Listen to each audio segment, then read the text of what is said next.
Coming up on this edition of the Bluffton News, Jordan Berliner brings us details on the Don Ryan Center for Innovation's first birthday party, and we go on location with Bluffton High's principal, Mark Dievendorf.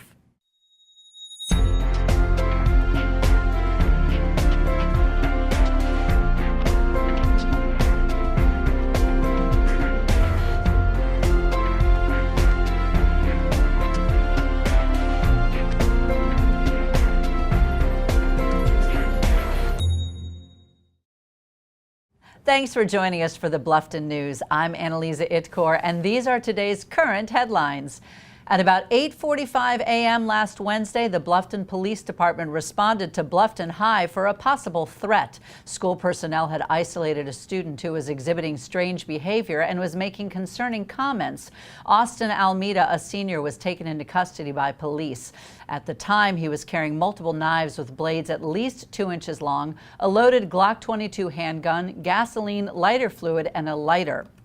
The school was placed on lockdown while law enforcement conducted searches to exclude any further threats. Bond has been denied for the 17-year-old Almeida, and he was charged as an adult with disturbing school, carrying weapons on school property, carrying a loaded gun on school property, and bringing explosive devices on school property. Almeida appeared before a judge Thursday who ordered him to undergo a mental evaluation. The next step is for evidence to be gathered from Wednesday's incident, and it will then go to the Beaufort County grand jury. Almeida is due back in court on June 28th. The University of South Carolina Beaufort added 31 nurses to the Lowcountry healthcare workforce with hopes of stemming a nursing shortage in the region. Thursday was the third graduation ceremony since the beginning of the baccalaureate degree program for nursing. This was one of the largest classes of nurses in the past 3 years. Students are expected to apply for the nursing licensing examination and apply for licensure to the South Carolina State Board of Nursing or other board of nursing in the jurisdiction where the student will be employed after graduation. Courtney Smith tossed a two-hitter this past Saturday, and the Bluffton High School softball team opened the SCHSL Class 4A lower state tournament with a 6-1 victory at Whiteknoll. The Bobcats need just one more victory over rival Somerville to take them to the lower state final. We'll be sure to keep you posted on their progress. Hardeeville's annual Catfish Festival lacks funding, and this year's rendition is in jeopardy. Members of the city's Accommodations Tax Committee in April took no action on a request for $15,000 for the festival. Accommodation tax funds are supposed to be used for events that draw tourists to an event or area. The annual Catfish Festival, held in September, is Hardeeville's largest festival and has other activities associated with it. The Catfish Festival was once strictly a fundraiser for the Marine Rescue Squadron, but a few years ago the city started paying for the event, and a Catfish Festival board and numerous volunteer committees are involved in putting together the festival and pageants. However, while the festival is the only event requesting funds, some members of the Accommodations Tax Committee still think of it as a fundraiser. A special meeting has been called this week by Chairman Thornton Butler to reconsider the funding request and to discuss how the $21,000 in the kitty should be spent. A Hilton Head Island man charged with robbing 2 Bank of America branches in 2 days last week, one of them right here in Bluffton. The man demanded money from a teller at the bank at Windrush Lane and Baylor Drive before fleeing in a greenish Toyota truck with decals on the side. The bank is just off eastbound US 278 near the Public Shopping Center. The very next day, the man, now identified as David Edward Boyd, 51, allegedly robbed the bank on Hatton Place just down the road from the Hilton Head Walmart, where just 20 minutes before, he had struck a car while parking in the Walmart lot and then gone inside to return a bag of clothes. Boyd is now in custody. And here's what's happening around the state. Former South Carolina Governor Mark Sanford's ex-wife wants a judge to ban cameras or recording equipment from the courtroom while a judge hears trespass allegations this week. Attorneys for former South Carolina First Lady Jenny Sanford made the no cameras request Friday in Charleston County Family Court. The motion does not seek to ban press coverage. Jenny Sanford filed a trespassing complaint against her former husband for entering her Sullivan's Island home in February to watch part of the Super Bowl with their youngest son when she wasn't at home. The hearing Thursday comes 2 days after voters select Republican Mark Sanford or Democrat Elizabeth Colbert Bush in the election for a vacant seat in the state's 1st congressional district. A Cherokee County coroner has confirmed that a Gaffney couple found dead outside their rural home died as a result of a murder-suicide. Autopsies confirmed 74-year-old James Truman Smith shot his 69-year-old wife Doris Marlene Smith in the head, then turned the gun on himself. Both died from single gunshot wounds to the head. They were found lying in the driveway of their home Friday afternoon by a man who had come by to get some large rocks. The death happened at least a week before the bodies were discovered. For more information on these headlines and more, please check out the media sources you see listed on your screen. You can also follow us on Facebook and Twitter.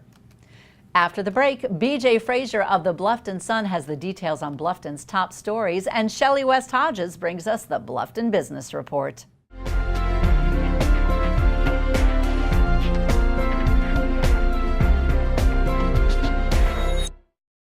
Welcome to Brown Golf, where playing here has its rewards. Purchase a 20-round package of golf prior to May 1st, 2013 and receive a full day with yours truly. That's 18 holes of golf, 2-hour mini school, and lunch. To purchase that package, go to browngolfmanagement.com. That's browngolfmanagement.com. Now, let's go humble the golf course.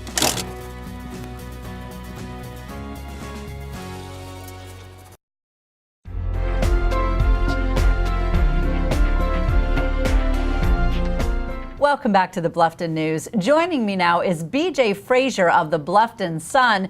So, BJ, I hear we're about to lose one of our favorite golf courses. Well, it's not going to happen right away, but the owners of the Hilton Head National Golf Course, which is 300 acres right down on 278, absolutely beautiful property.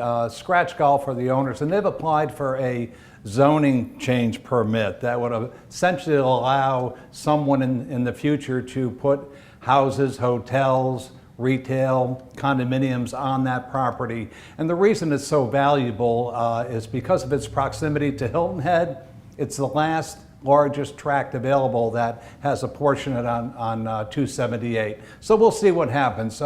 The owners won't be developing it. They're just going to kind of get it ready for a sale, and who knows what that timetable will be. And it may be over a 10-year period. But it would be unpleasant, I think, to lose that beautiful property. It is. It's absolutely gorgeous. Now, I will say we have our fair share of golf courses here, and but we'll see what happens. That's what, about 15, 20 years in the future yet? Absolutely. All right. Now, Bluffton Elementary School, what are those kids up to? Well, to celebrate the recent Earth Day and Arbor Day, the Bluffton Elementary School children have planted 5 trees in front of the school, live oaks, and it's part of a whole program that's being funded in part by Waste Management and, of course, in cooperation with the town of Bluffton, whereby they donated $5,000 to this program, where what they're trying to do is teach kids that it's healthy to plant trees, they're good things to have, and as they go forward, it's going to be a very, very good lesson to learn. That's great. Now, with all of the scary things that were happening in the Bluffton School District last week, it's nice to see that there's some happy things happening as well. Absolutely. Now, do we have any local real estate news? Yeah, unfortunately, Hampton Lakes filed for bankruptcy protection recently, and you know, that's a 900-acre development that's really struggled, like many developments, since the economic turndown several years ago. And they had like $48 million in liability, and just couldn't make it work. So they've filed for bankruptcy protection, and that means that investors that had put up, say, $200,000 and some over $800,000 each are going to be unlucky. They're all going to have to fight over whatever's left after the hearing and so forth. But it will allow Hampton Lakes to continue on, and their operations will be successful. Well, I'm glad to hear that they're continuing on, because if you've been to Hampton Lakes, it is a beautiful development, and I would hate to see that go to waste. Yes. BJ, thanks so much for joining us. Thank you, Anneliza. On today's Bluffton Business Report, Shellie West-Hodges takes on the River Dog Brewmaster and takes us inside the brand new rock and roll barbershop. We're having a great week in Bluffton, South Carolina, and yes, there are more openings of more businesses here in Bluffton. And this week we've been celebrating the grand opening of River Dog Brew Company out in Riverwalk Business Park out in Oakity. And we're also celebrating Malone's Rock and Roll Barbershop in Sheridan Park. So we're looking forward to both those events, and we're getting ready for ribbon cutting. 2, 3,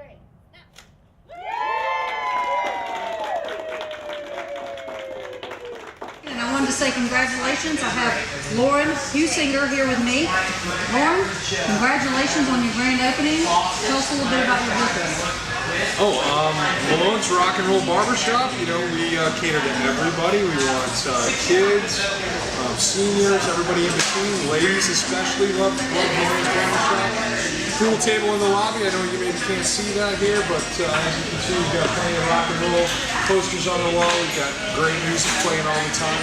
We just want you to come in and have a great haircut, great experience, and realize that there's another option right here in Bluffton.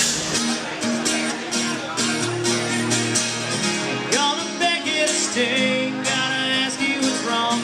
Ain't no reason running that something already gone. Grand opening of Riverdale Brewing Company, and with me today here is James Brown, who is the founder and master brewer. James, tell us what your vision was. Well, I've been a hobby home brewer for many years, since the late 90s, and just enamored by the craft beer scene from an early age, and seeing the lack and the void that we had in this area, wanted to really bring my own personal touch to craft beer. What started about 4 years ago as a small project has grown into what you see now here as a 10,000 square foot, 15 barrel, 2,500 barrels a year facility. It is an amazing facility, and you've made some great headway here locally. Now tell us about some of the restaurants where people can get Riverdale. Yes, the local front here, we got some great support from the guys on the south end. The Bars, Grill, Big Bamboo, Lodge, One Hot Mamas. There's an extensive list there. Buford, Fat Patties is doing completely plums. We're open Fridays and Saturdays. Fridays we're 3 to 7. Saturdays we're noon to 4. We can do growler sales off-premise, and we can do samples and tours.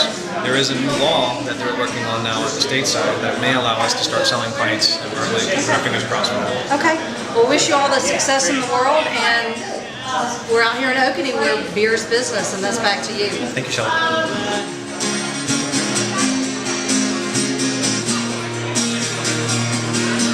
Tomorrow goodbye. Thanks, Shellie. Up next on the Bluffton News, we've got Jordan Berliner from the Don Ryan Center for Innovation, and Kevin Libby is on site with Mark Dievendorf, principal of Bluffton High School.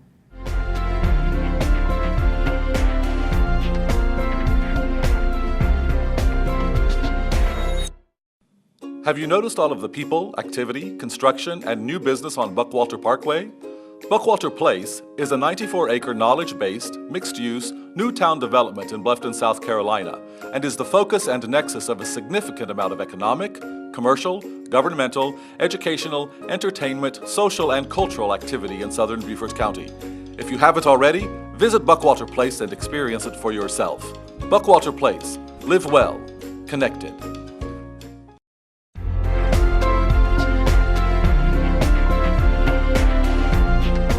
Today on the Bluffton News, Jordan Berliner from the Don Ryan Center for Innovation is joining us. Now, Jordan, I understand that you are getting ready to celebrate your first birthday. You are absolutely right. As of this week, we are 1 year old. What a remarkable year it's been, too. It absolutely has been. In fact, I can think back to a year ago when you and I were talking and I'm so excited about the launching of the center. Now, let's kind of bring our viewers up to speed. What is the purpose of the Don Ryan Center for Innovation? Well, the purpose is ultimately economic development, but we want to do it in a slightly different way than it's been done before. We want to, first of all, broaden the business basis within the town of Bluffton and the surrounding area. But the way that we want to do it is by not doing it in traditional ways and not with traditional companies. We want to start off with innovators, with entrepreneurs, with people who are very bright and want to start off businesses or take a business and really expand it, rocket it off to the moon, if you will. And so our job is really to help them do that. All right, well, it's very auspicious. How do you execute that mission? Well, we give them essentially 4 things. Number 1, we give them space if they need it. Number 2, we give them ongoing consulting around 1,000 different issues. They can be business issues, it can be partnership issues, it can be how to find money, it can be a lot of different things. Third, we help them find or give them resources. It can be lawyers that we know, attorneys, it can be technical, scientific, it can be researchers, it can be PR people, you name it. And then fourth, because everybody needs money when it's all is said and done, to help them prepare for and find money. Usually it's equity financing. At times it can be a loan from a local bank or the Small Business Administration. Now, when you talk about research and so forth and so on, a lot of the concepts you're developing are sort of esoteric. How do you measure your success? Well, it's pretty simple measure. Did we do it? Did we spawn new companies? That's the ultimate measure. Did those new companies build employment within the area? And I'm pleased to say that looks like we're being successful in that. There's also give us some more details. I mean, here you've taken these measurements. How successful have you been? Well, as a matter of fact, we're going to have our first anniversary, and we're pretty close to announcing our first graduate, and we're doing a tally right now of new people who have been hired in the area by our companies, even though they haven't fully graduated from the center. Looks like it's on the order of 10 people so far, which is pretty darn good for a first year. That's great. Now, what do you need to continue this successful journey? Well, pretty simply, we have two things that we need. Number one are sponsors. We are a public-private institution, which means the town of Bluffton supports us, and we have private sponsors who do that. We need more. We need additional funds to come from those sponsors.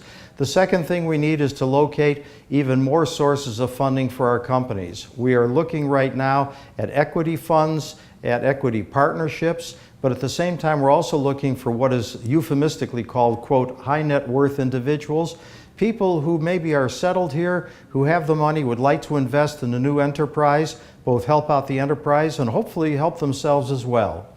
Well, Jordan, it's all very exciting, and we really appreciate you taking time out of your day. Well, pleased to do so, and you're very welcome. We're going to head on out to Kevin Libby, who is at Bluffton High School, ready for a sit-down with Principal Mark Dievendorf.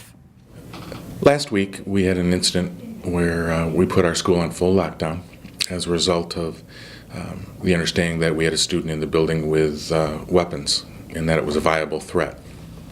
So as a result, we put in place our crisis response plan immediately.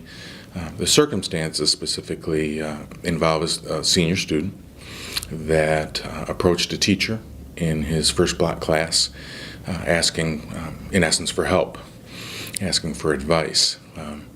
And thanks to the effective and actually compassionate actions of this teacher, we were able to immediately find out what was going on, isolate the student in a place away from students, and investigate the circumstances. So I'm especially grateful to Ms. Maggie Williams, a social studies teacher, who did everything as effectively as possibly could have happened as a result. And she got the student immediately to our guidance office with our social worker, behavior management specialist, and an assistant principal. And they were able to determine that he did have, in fact, some weapons in his possession. Immediately involved our school resource liaison officer, who immediately involved the Bluffton Police Department, and as a result, the student was taken into custody and escorted from the building. From that moment on, we really were involved in precautionary measures just to assure, while the student insisted he was acting alone, that there were no other issues of danger to worry about. We need to exhaust every possible scenario in assuring the safety of our students and staff. I think parents rightfully hold me accountable for that responsibility, and I take it seriously. Whenever these unfortunate situations arise, I think of it as though my own daughters are in this building, and how would I want my daughters to be protected. And so the process worked in regard to our crisis response plan, knowing that every step is associated with assuring safety. And so as a result, we did realize some positives out of an unfortunate situation. After the break, Kim Viljac with our Bluffton Entertainment Report.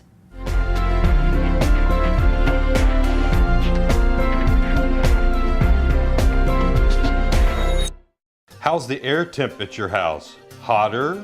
Colder?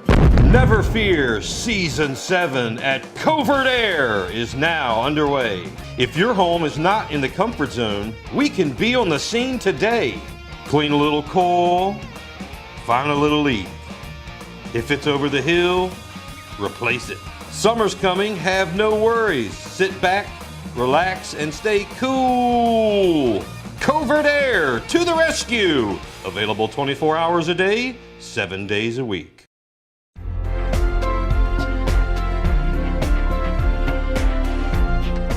Welcome back. Kim Viljac has been very busy this week and brings us all kinds of entertainment goodies. So, Kim, there's always something going on at Bluffton Oyster Factory Park. What's going on this week? Well, we all know that one of the most beautiful places to see the sunset over the May River is the Bluffton Oyster Factory Park. Barefoot Sports is presenting their Sunset Party series starting this month. It's going to be on May the 17th from 5 until 9. And this month's theme is a Pizza Palooza. They're going to have live entertainment, kids activities, a craft beer garden, a whole lot of things going on. It's a family-friendly event, pet-friendly event. And they're going to have one every month, so I'll keep you posted on what's coming up. Well, I definitely got to go to this one because I just want to be able to say Pizza Palooza. That's like the best word ever. Now, the benefits all go to the Palmetto Animal League? That's right. Great organization, so all the benefits will go to PALS. Excellent. Now, of course, this weekend, so excited about the Bluffton Village Festival, also known as Mayfest. Right. Have to give another shout out to that. Of course, one of the favorites. Down in Old Town Bluffton this Saturday, May the 11th. The event is from 10 until 4, but I urge everybody to stop by all the different stages. There's 3 different stages down there with entertainment going on all day long. Of course, some of the highlights are the pie eating contest that's going to be at 11:30 on the main stage, as well as the ugly dog contest at 1 o'clock on the main stage. Wow. Now, how do you enter the pie eating contest? Well, you can go online to blufftonmayfest.moonfruit.com, and there's an entry form located there. Wow, I got to turn out to see that one. All right, let's see, what else? May River Theater, there's a new show opening there? Yep, they're opening the award-winning musical, The Music Man, and that is starting on May the 10th, and that is going to run until May the 26th. Friday and Saturday nights, 8 p.m. showing, as well as a Sunday matinee at 3. And you can buy your tickets in advance if you would like. They're $25, and you can call their box office at 815-5581. Excellent. As always, tons of fun things to do in Bluffton. Hey, I just got to say it one more time, Pizza Palooza. I'll see you at Mayfest, Kim. Okay, see you there. Thanks for joining us for the news program that is all Bluffton all the time. I'm Anneliza Itkor for the Bluffton News. We'll see you next time.